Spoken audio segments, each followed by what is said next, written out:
मैं आज तुम लोगों के सामने एक ऐसा क्वेश्चन थ्रो करने वाला हूं जो तुम्हारी बची हुई लाइफ तुम्हारे साथ रह जाएगा और उसका शायद कभी आंसर नहीं ढूंढ पाओगे, क्योंकि शायद ह्यूमन बींग्स का दिमाग बना ही नहीं है, अलाउड ही नहीं है हमें कि हम उस क्वेश्चन का आंसर ढूंढ पाएं। बट उससे पहले क्वांटम मैकेनिक्स इतनी वियर्ड इसलिए नहीं है क्योंकि वो रोंग है, नहीं, वो वियर्ड इसलिए है क्योंकि वो बहुत ज्यादा खूबसूरत है।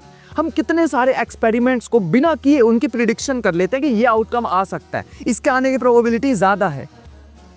बट ये नहीं बताता कि रियलिटी क्या चीज है, रियलिटी होती क्या है। जैसे आज तक हम सोचते थे, हमारा दिमाग जो है ना वो क्लासिकल है।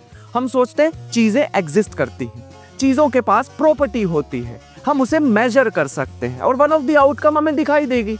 क्वांटम मैकेनिक्स में चीजों के पास कोई डेफिनेट प्रॉपर्टी नहीं होती है, वो एग्जिस्ट करती हैं एज प्रोबेबिलिटीज, और शायद कुछ भी पूरे यूनिवर्स में एग्जिस्ट करता ही नहीं है। वो रियलिटी ही तब बनती है क्योंकि हम ऑब्जर्व कर रहे हैं, क्योंकि मैं किसी भी चीज को ऑब्जर्व कर रहा हूं अपने आसपास, तभी वो एग्जिस्ट कर रही है, वरना रियलिटी होती ही नहीं है। जैसे फॉर एग्जाम्पल, मैं एक एटम में इलेक्ट्रॉन कहाँ है उसको सोचने की कोशिश करूं तो दो आंसर है इसके, या तो इलेक्ट्रॉन कई सारी पोजीशन पे at the very same time, या फिर वो कहीं है ही नहीं। जैसे मैं ऑब्जर्व करूंगा तो रियलिटी उसी समय बनेगी मेरी ऑब्जर्वेशन से।